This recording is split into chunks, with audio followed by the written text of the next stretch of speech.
Assalamualaikum warahmatullahi wabarakatuh.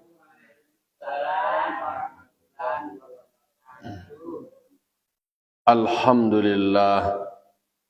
Alhamdulillahi rabbil alamin wa bihi nasta'in ala umurid dunya waddin.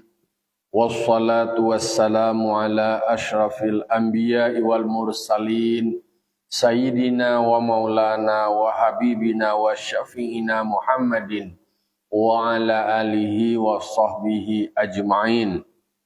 Ashhadu an la ilaha illallah wahdahu la syarikalah wa ashhadu anna Muhammadan abduhu wa rasuluh sallallahu alaihi wasallam la nabiyya ba'dah amma ba'du. Qala rabbi shrah li sadri wa yassir li amri wahlul 'uqdatam min lisani yafqahu qawli. Bapak-bapak, ibu kaum muslimin dan muslimat jamaah subuh Nurul Jihad yang dimuliakan Allah Subhanahu wa taala. Pertama sekali puji serta syukur marilah kita ucapkan kehadirat Allah Subhanahu wa taala. Alhamdulillah kita masih Allah berikan nikmat iman, nikmat Islam, nikmat keistiqomahan dan nikmat-nikmat lain yang tak terhitung dan tak terhingga. Semoga kita bisa menjadi hamba yang syakir, hamba yang bersyukur atas segala nikmat yang Allah berikan.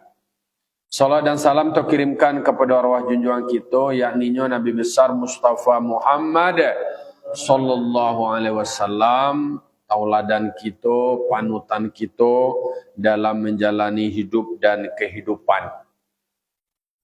Baiklah bapak-bapak, ibu kaum muslimin dan muslimat jamaah subuh yang dimuliakan Allah Subhanahu wa taala.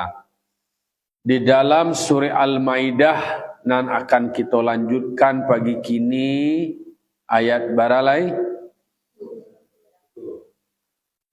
92 patang 91 kini 92 lai. A'udzubillahi minasyaitonirrajim. Bismillahirrahmanirrahim. Wa atii'ullaha wa atii'ur rasula wahdharu fa in tawallaitum fa'lamu annama ala rasulinal balaghul mubin. Shadaqallahul azim. Ayat 92 surah Al-Maidah, Allah berfirman. Kok masih ada kaitannya jojo ayat yateh ko. Wa atii'ullaha wa atii'ur rasul wahdharu. Kata Allah, taatlah kamu kepada Allah dan taatlah kamu kepada Rasul. Wahdharu, dan berhati-hatilah kamu atas segala kemaksiatan. Berarti kalau ada kata-kata wa ati'ullah wa ati'ur rasul, itu adalah perintah fi'il amar untuk selalu taat kepada Allah dan taat kepada Rasul. Bantu ketaatan awak kepada Allah, bantu ketaatan awak kepada Rasul. Tentu segalonan Allah suruh kita kerajuan, segalonan Allah larang kita tinggalkan. Di ayat 90 ju ayat 91 itu ada larangan Allah.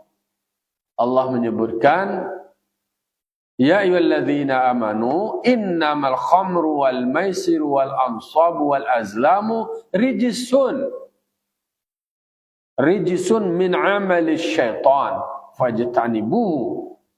Jadi Allah memanggil orang beriman, memberitahukan kepada orang beriman, sesungguhnya khamar, sesungguhnya judi, berkorban untuk berhala, mengundi nasib itu adalah rijis, termasuk dari perbuatan syaitan. Jauhilah, tinggalkanlah, menjauhlah. Kalau lah ada kata Allah Ta'ala, lah ditarangan bahwa mabuk-mabuk, judi-judi, kemudian membuat sesembahan untuk berhala, mengundi nasib, itu adalah perbuatan kotor, termasuk perbuatan syaitan. Jadi diingatkan Allah Ta'ala, nantakatu hindari, jauhi, zaman akhir-akhir, jangan dikarajuan. Itu adalah bentuk ketaatan awak kepada Allah. Jadi soal ketaatan kepada Allah dan ketaatan kepada Rasul, segalonan diperintahkan oleh Allah, termasuk yang diperintahkan oleh Rasul, itu berarti ada kebaikan. Di dalam surah Al-Hasyr, di dalam surah Al-Hasyr ayat 7, dikatakan Allah Ta'ala, wa ma atakumur rasul fakhuzuhu. Apa yang disampaikan oleh Rasul, ambillah, lakukanlah. Wa ma nahakum anhu fantahu. Dan apa yang dilarang Rasul dari melakukan sesuatu, maka berhentilah. Jadi mana disuruh ada Rasul, itu diambil dewa. Diambil maksudnya adalah dikarajuan. Karena nan disuruh di Rasul itu, nama nan disampaikan di Rasul itu adalah sebuah kebenaran, lalu kemudian itu adalah sebuah kebaikan. Segala ibadah pasti kasadonyo mengandung kebaikan. Patuh aja waktunya tu, taat aja waktunya tu. Coba kita bangun logika. Kalau solat, puasa, zakat, haji, baca Quran, infak, sedekah, berbuat baik yang lain, kira-kira bermanfaat tak? Berguna tak? Berguna untuk diri sendiri, bermanfaat lo bagi orang lain. Terbangun kesalehan individu dan berdampak pula bentuk kesalehan sosial kepada orang lain. Lalu kemudian mabuk-mabuk, judi, bergoyang-goyang sampai jam 3. Mau makak-makak ni terengah awak, masih terengah tak? Masih terengah ya kan, sampai jam 3. Ambo terjago jam 3 tu, ambo tak mau WA siapa PP. Ya kan itulah, itu nak kecil awak. Lah dilarang pula sampai jam 3 masih nak pakal. Mungkin terengah di dalam ceramah.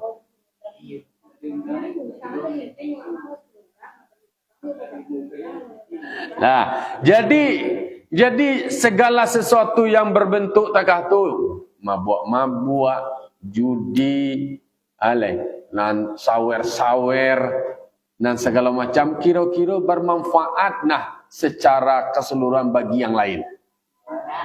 Baginya tu mungkin dia ada kesenangan bagi diri dia. Bahagianya, happy-happynya. Nama nanti tukang joget-joget tu dapat saweran senang loh. Tapi beti banyak bahagia. Tapi orang yang terdampak dengannya tu meresahkan. Dah dulu orang melarang kau bibi buran lah. Tapi yo ditenggang lo orang. Itu makanya kalau segala sesuatu yang dilarang itu dan ditagah tu, tak mungkin orang tua wak sebagai orang tua gua adu anak wak mengarajuan sesuatu dan salah menurutnya dipadian atau ditagah. Wak tu dah ingin anak wak menjadi anak yang tidak baik, melakukan segala sesuatu yang merusak diri dan masa depan. Tapi kalau seandainya orang tua lah jalan salah perbuatan anak, ucilah biar je ni. Mangango je ni. Aniang lah jalan salah dibela je tu. Bagat ti je lete. Jadi itu fakta-fakta aku ada dulu kanlah dua bahas mah. Jadi kenapa maksiat, kenapa perbuatan-perbuatan yang ya Allah nama itu ada kekerasan seksual, itu segala macam itu terjadi. Karena tidak ada yang punya keberanian untuk mencegah. Karena tidak ada kemauan untuk melarang. Lebih banyak diam. Kalau diam dari hal-hal yang tersalah tersebut, itu namanya adalah orang yang membisu saja dalam keadaan seperti itu. Mongko efeknya, dampaknya seperti itu. Jadi terjadilah perubahan kitab-kitab suci yang sebelumnya oleh oknum-oknum itu karena tokoh-tokoh agama yang mengerti, yang paham tu diam. Yang ini dialah kana awak rumah nakoti dialah kainyonya mah, bahwa itu akan berdampak bagi yang lain, tak ada pikiran. Jadi tak bisa hanya untuk memuaskan dan menyenangkan diri sendiri, dia tu abai, cuek. Idealnya adalah idza ra'a ahadukum munkaran falyughayyirhu. Jika kamu melihat satu kemungkaran atau kesalahan, maka rubah. Cara merubah, cara memperbaikinya. Biyadihi, pertama dengan kekuasaan, dengan tangan awak. Kau bisa aja tangan awak selesai sekali. Arti makna tangan adalah bisa dengan kekuasaan awak, kebijakan. Kemudian tanda tangani kebijakan itu lanjut tangan tu. Wa ilam yastati', kalau ndak mampu, ndak talok, ndak ada kekuasaan, ndak ada power, ndak ada legalitas, alai wabilisani, julidah lah mengecek je lah sampainya, kemudian disoranya, diingian, dikecian. Hendaknya mau patuh, hendaknya mau mendengar. Wa ilam yastati', ndak lo taluk dia mengecek tu dah, takut lah awak. Berangnya kawak ko pasti nak mengecek ko itu, takut awak nak kecian awak ko berang ai kawak ko. Kalau lah takah tu je kasadue, takut awak mengecek ko banci orang kawak. Kan takut awak tu apa? Itu adalah kebenaran. Awak takut itu nang kini yang berperan nahi mungkar tu nak bara, dekanonya takut. Takut beko dibanci orang, kemudian berang orang kawak. Padahal dengan melarang itu supaya terjadi perbaikan dan perubahan ke arah lebih baik. Jadi kalau semuanya diam, semuanya membisu, semuanya mengabai-abai, mangkori katanya Nabi la yadkhul jannata man kana dayusan, tak masuk ke dalam surga orang yang cuek, orang yang dayus, orang yang cutacu, yang tak mau peduli, orang yang apatis. Tak masuk, atau itu dayus namanya. Jadi mangkonya kalau nak taluk lai jelisan, alai. Wa ilam yastati' fa biqalbi dzalika adhaful iman. Nak taluk lai juati wa alai, ya Allah. Iyo bana la takahku bantu duya nak ketujuh dia bodoh, ya Allah, tujuh hati. Nah, jadi segala yang dilarang itu tinggalkan. Tinggalkan yang dilarang itu, karena bahwa engkau dilarang, wa manahakum anhu fantahu. Itu kata Rasul. Apa kata Allah Ta'ala kepada Rasul? Ada untuk manusia. Apa yang dilarang dari Rasul, kalau ada Rasul melarang, tinggalkan. Allah yang berfirman.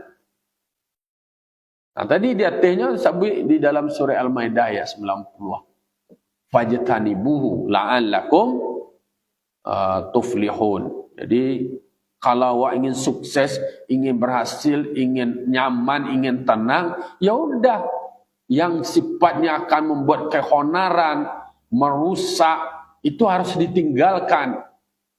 Makanya ada dilarang oleh Allah Ta'ala, maka dilarang oleh Allah Ta'ala karena ada mafsadah, ada kebinasaan, ada mudarat, ada kerusakan. Maka yang Allah larang itu tinggalkan sebagai bentuk ketaatan kita kepada Allah. Jadi taat kepada Allah, karajuan yang disuruh tinggalkan segala yang dilarang. Yang disuruh ada Allah Ta'ala pasti ada kebaikan. Yang disuruh ada Allah Ta'ala kasadonya pun tidak bisa di logika-logika, harus ada kepatuhan.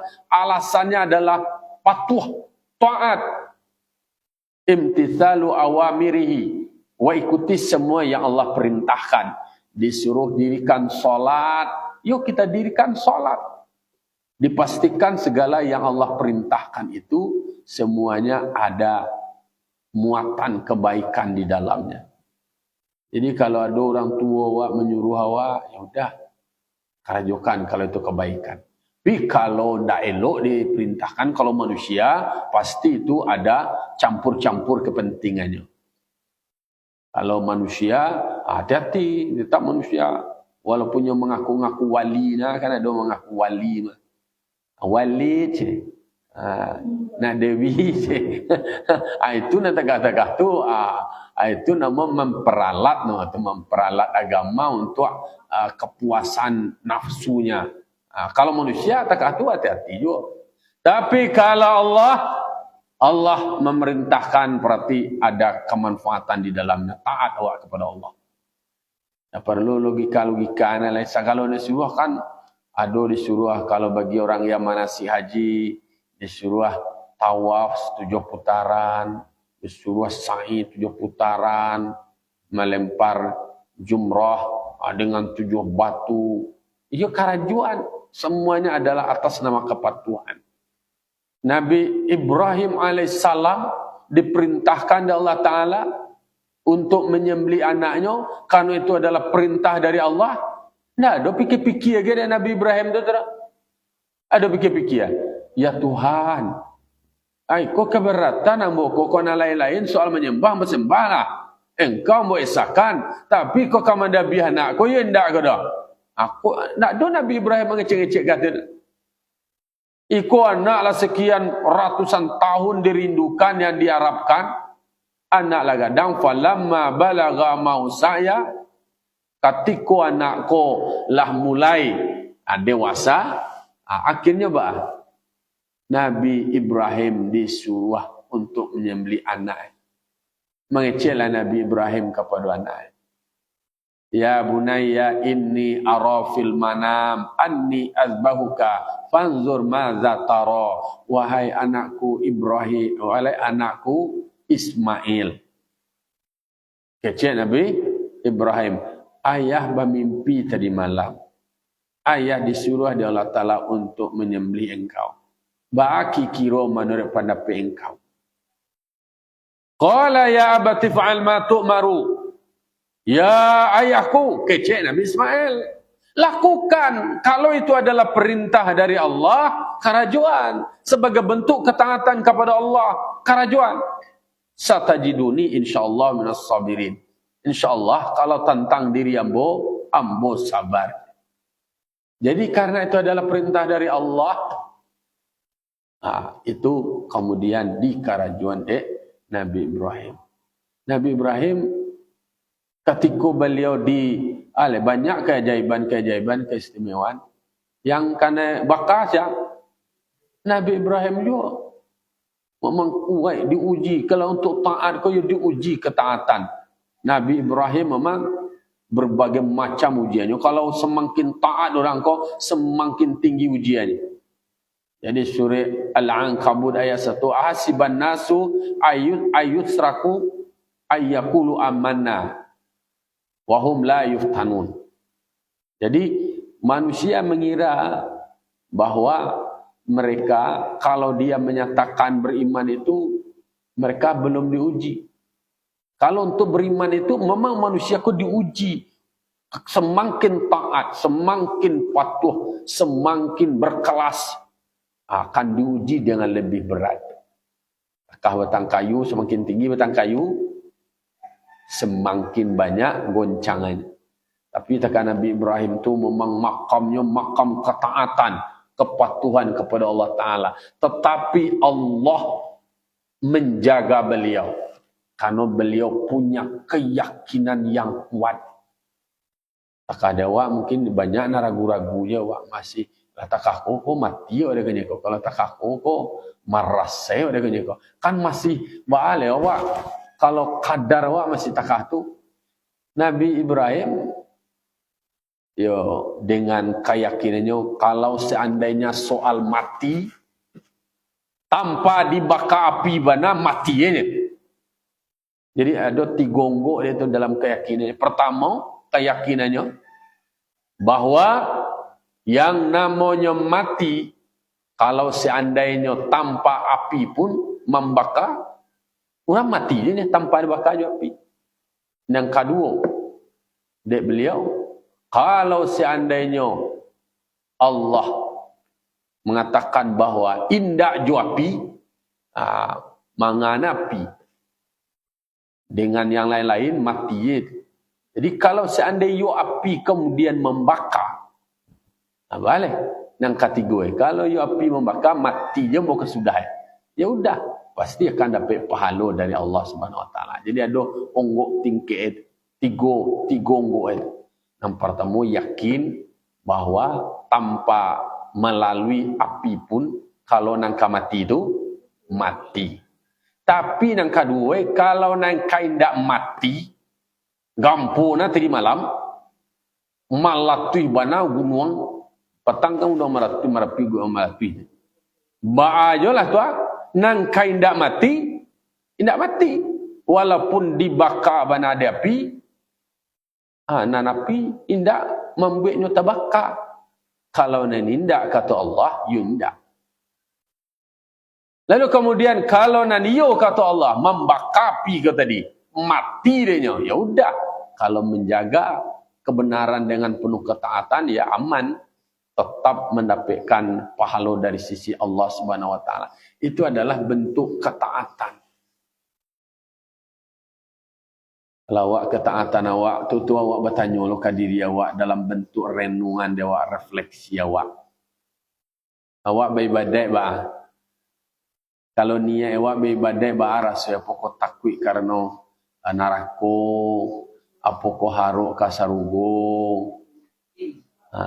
Atau awak tak beribadat lah awak beribadat semayang duha, dia dengan awak semayang duha, kemudian kayu awak bertambah rezeki awak, kemudian awak solat tahajud terpenuhi segala hajat awak, baca Al-Quran, baca surah Waqiah, terhindar awak dari kefakiran. Kaji awak memang ada menjelaskan, ada fungsi, ada keuntungannya, ada manfaat dari itu. Tetapi dalam bentuk ketaatan awak beribadah, apakah hanya karena itu? Nah, idealnya tentu makam yang lebih tinggi, semuanya semata-mata mengharapkan keridhaan dan kasih sayang Allah. Ilahi anta maksudi waridoka matlubi. Ya Allah, engkau yang aku sengaja, keridhaanmu yang aku cari. Jadi kalau Rabi'ah Al-Adawiyah kecil, aku beribadah bukan karena mengharap surgamu, dan aku beribadah bukan karena takut nerakamu. Lalu kemudian aku beribadah, aku tidak punya ruang untuk membenci yang lain. Nak donyo benci kurang ko dalam hati dia. Kalau awak masih ada nak rasa jejuk ke orang, benci ke orang masih ada nak, bangi ke orang, mempajak oleh pajak mah aja.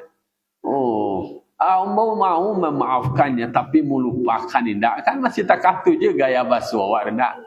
Oh, kalau mau maafan lah mau maafan, tapi yo bana kok kah melupakan indak rasudah. Manusiawi, iya manusiawi.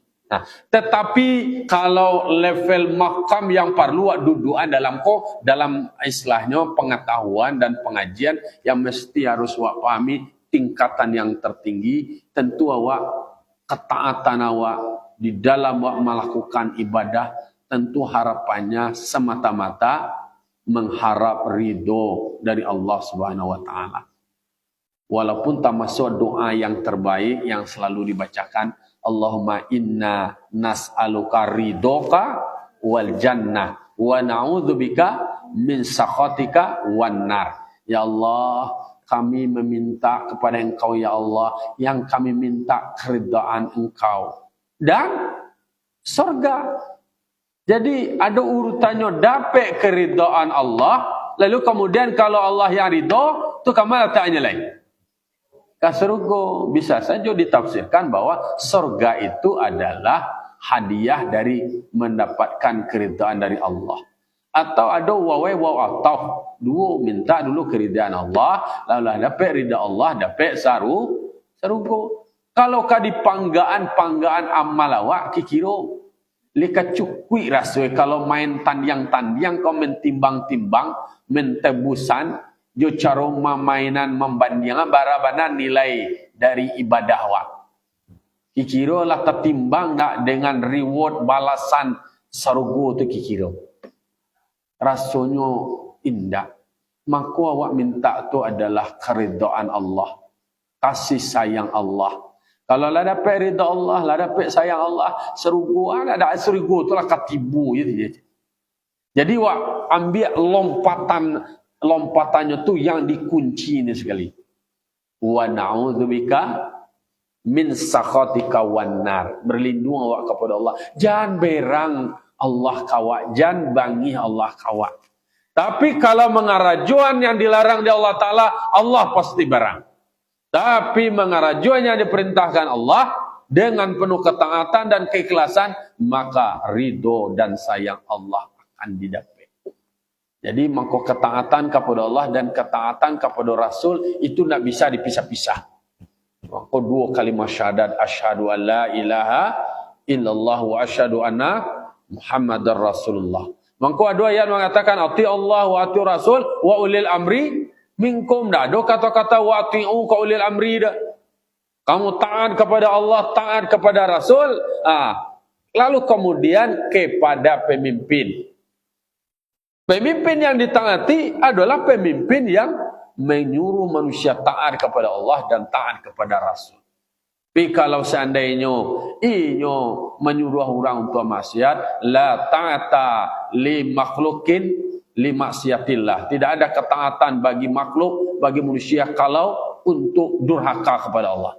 Kalau mengajak awak, mendorong awak, memfasilitasi atau memberikan ruang untuk berbuat maksiat, berbuat dosa, tidak ada ketaatan baginya, tidak. Tidak perlu ada ketaatan. Tetapi kalau mengajak kebaikan untuk kemaslahatan, kemudian memberi ruang untuk taat kepada Allah dan Rasulnya Allah, maka patuhilah. Nah, di lima tadi itu. Jadi awak berharap pula ketaatan awak, kepatuhan awak di dalam awak melakukan ibadah segalonan Allah perintahkan. Harapannya adalah tentu pendekatan kajian tasawuf lagi. Jadi kan ada tingkatan, ada iman, kemudian Islam, ada ihsan. Jadi orang kamanya di iman, oke, dua, selesai. Kemudian Islam, oke, lah ada belajar fikih, belajar hukum, Al-Quran dan segala macam. Lalu kemudian ada ihsan. Ada ihsan tentang masalah akhlak. Tentang masalah bagaimana menjadikan manusia menjadi baik. Jadi makanya antara tasawuf dan fikih itu memang tidak boleh ditinggalkan. Orang kalau dengan fikih saja bisa sajanya menjadi sombong. Dengan ilmunya bisa sajanya hebat dengan ilmunya. Pintar, mengerti tentang hukum saja. Tapi kadang-kadang banyak bersilat-silat dengan itu. Tetapi kalau dengan tasawuf atau dengan ihsan, ya setidaknya manusia didorong untuk menjadi baik, menjadi memilih yang lebih afdal. Itulah bentuk-bentuk ketaatan awak. Tapi kalau seandainya ada parsial, man tafaqqaha bila tasawufin faqad tafassaqa. Kalau orang berfikih tanpa tasawuf, kecenderungannya fasik. Wa man tasawwafa bila tafaqqihin. Orang yang bertasawuf tanpa fikih, faqad tazandaqa, bisa saja terjerumus menjadi zindik. Maka ketaatan awak kepada Allah tentu awak belajar dengan ilmu cara beribadah yang baik. Jangan berkau parsial ilmu. Contoh awak beribadat tu yang terbaik itu adalah beribadat yang tidak diketahui di orang. beribadat secara sembunyi-sembunyi. Tidak ada ria, tidak ada memanggak-manggak ke orang, tidak ada jahat-jahat, tidak ada nyatu-nyatu, wak sembunyikan kebaikan awak, wak sembunyikan beribadah. Celi ala sianu. Inyo masalah tahajud dipoto sajadah. Lagi tahajud diposting di medsos centoy. Dia pakai channel tak tu. Bisa saja itu adalah berpotensi ria, tapi macam tak tu ambo biarlah ambo indah. Ambo yang aja, tak ada kekecian. Tak ada mau nampak-nampak kan orang rami tu. Nyo dulu nampak tu nan karami-rami. Kalau untuk syiar, kalau ada tablik, ada ceramah, ada pengajian kan perlu ada syiar. Inyo yang di rumah je nak ada pepanggang kurang mengaji di rumah seorang nak namuh. Lo tu salah kaprah lah. Tu sama yang Jumaat kan namuh lo dah kena rami dah nampak lo semayang orang goceh. Ambo di rumah je nak lo bisa. Jadi semuanya tetap dengan dasar pengetahuan yang sudah diajarkan. Jadi ati Allah wa ati'ur Rasul. Ada perintah dari Allah untuk taat, untuk patuh kepada Allah dengan mengikuti semua yang Allah perintahkan. Dan mengikuti semua yang diperintahkan oleh Rasul. Sebab semua yang diperintahkan oleh Allah, pasti semua ada kebaikan. Ketika Nabi Musa diperintahkan oleh Allah Ta'ala, ketika lah terbentur dari kejaran dari Fir'aun, terbentur di depannya adalah laut, di belakang banyak gerombolan pasukan dari Fir'aun. Lalu perintahkan Allah Ta'ala, wahai Musa, ambil tungkek tu, lokoan tungkek tu ke laut tu. Ba kira-kira logika. Kalau orang tungkek apa ke pangala tungkek kau aja. Kadi lakaan tungkek kau ke laut. Tu ba laut tu deh. Kalau dipanyo logika. Tapi ternyata Nabi Musa, Rasul itu, kalau ada perintah dari Allah, tidak ada je debat-debat, tidak ada je tanya-tanya. Tak ada je kawannya sekali. Ada tungkek di tangannya tu, dia tokok lawit tu. Kalau tak ada awak, ada orang menjuruh, itulah tongku. Ambil tungkek tu, tongku lakaan lah ke nama-nama banjir tu. Kau nak karyang iya sekali. Tapi Nabi Musa, karena itu ada perintah dari Allah, tidak ada pakai rasional lagi. Tidak ada masalah akal-akal. Karena itu perintah dari Allah, karena bentuk ketaatan dari Allah, ternyata di balik pukulan tungkek itu tadi, ya, itu mah. Sudah nyoba basibak lawik ko tadi. Menjadi raga-raga lawik ko. Balah lawik ko, bajalan lah Nabi Musa. Jadi pada titik-titik genting, ala nama itulah terbentur kekuatan doa kepada Allah. Itu kemudian Nabi Musa diperintahkan Allah dengan memukul laut itu tadi dengan tungkik.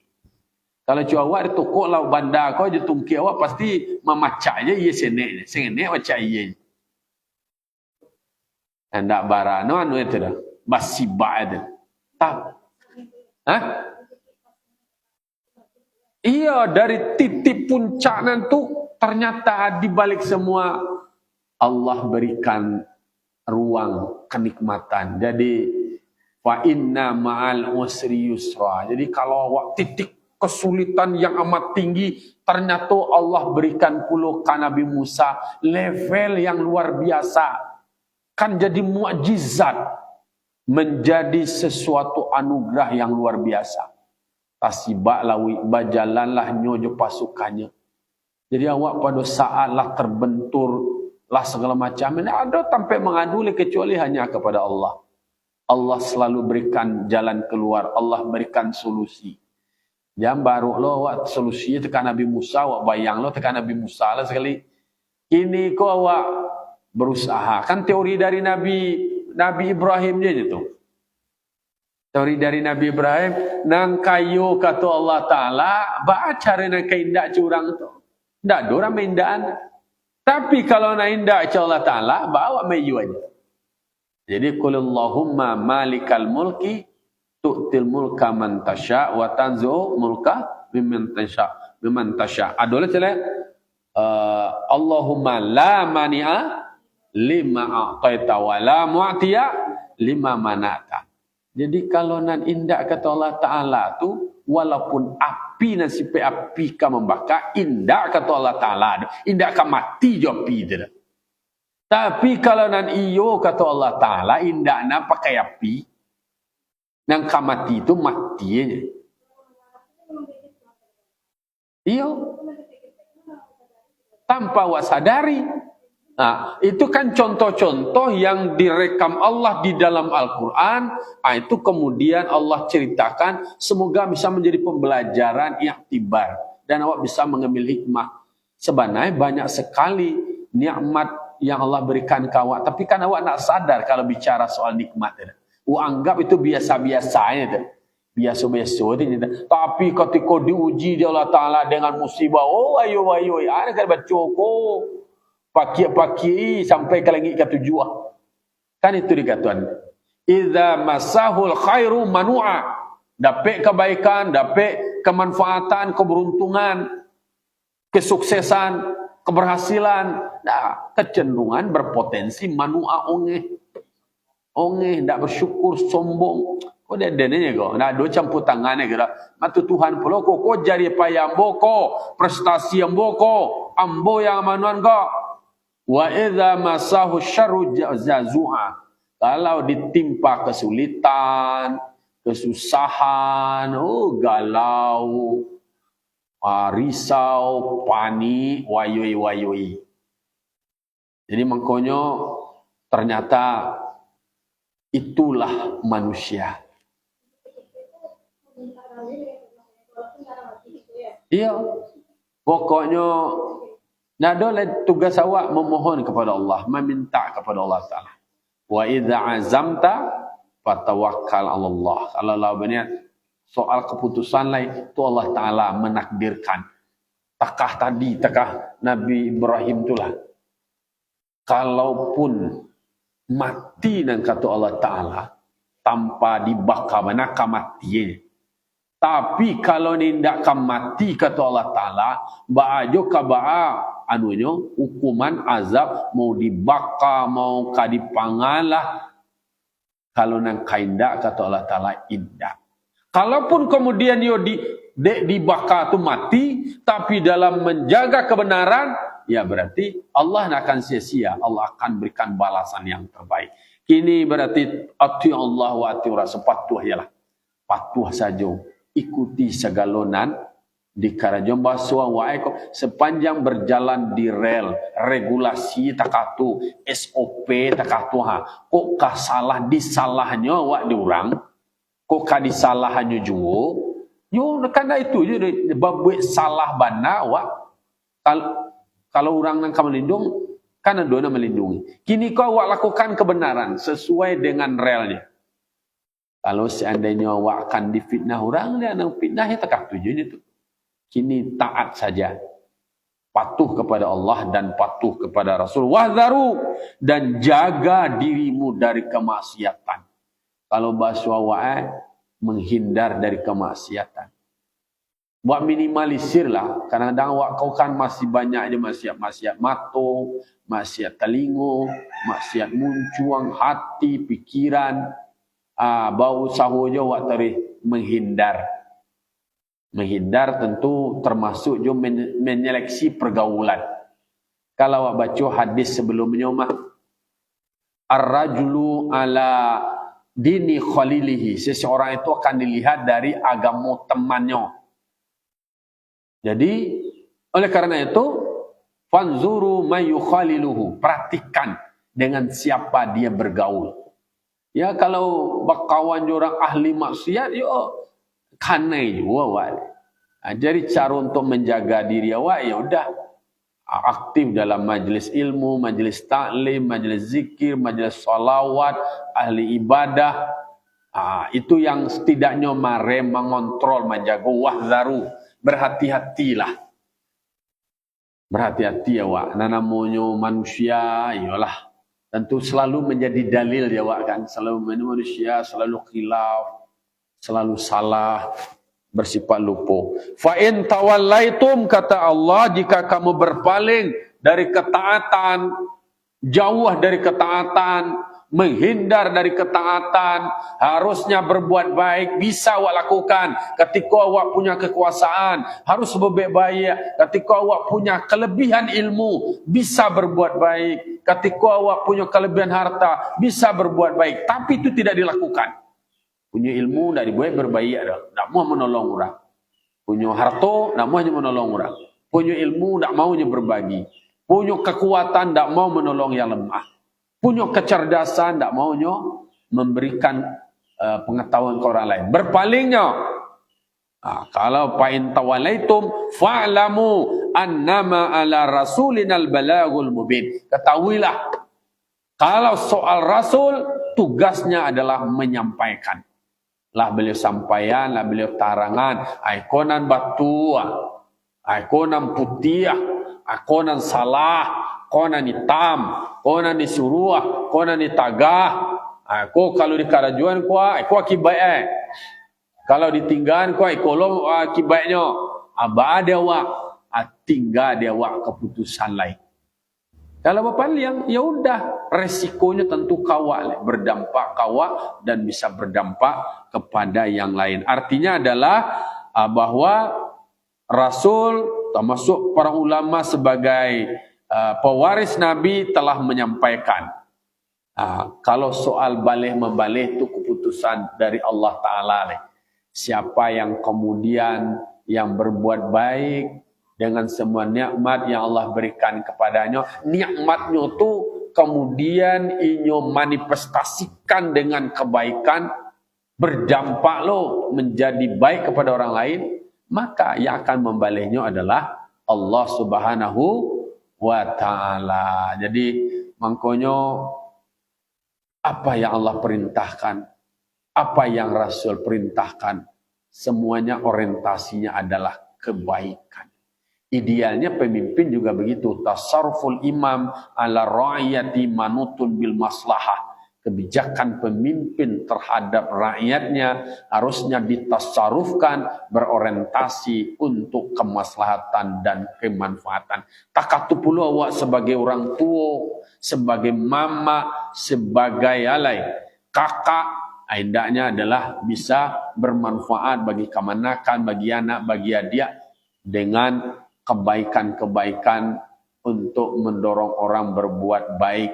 Itu akan mengalir pahala bagi yang melakukan hal demikian. Jadi bapak-bapak, ibu-ibu, ikulah yang Allah jelaskan di dalam Al-Quran surah Al-Ma'idah ayat 92. Semuanya telah disampaikan Allah. Rasul pula malah menarangan, lah menjalaihan tinggal dia wak. Tinggal dia wak mengarajulai. Jalan luruihlah di bantangan. Kato nan patutnya boleh dikato lah disabui. Tinggal dia wak. Katokanlah kato yang baik. Tampuhlah jalanan lurui. Kalaulah jalan lurui yang kita tampuh. Katonan batu, katonan bana yang kita sampaikan. InsyaAllah Allah akan berikan balasan terbaik. Fa'tabiru ya ulil absar la'allakum turhamun. Allahumma fiq lakum tariq. Assalamualaikum warahmatullahi wabarakatuh.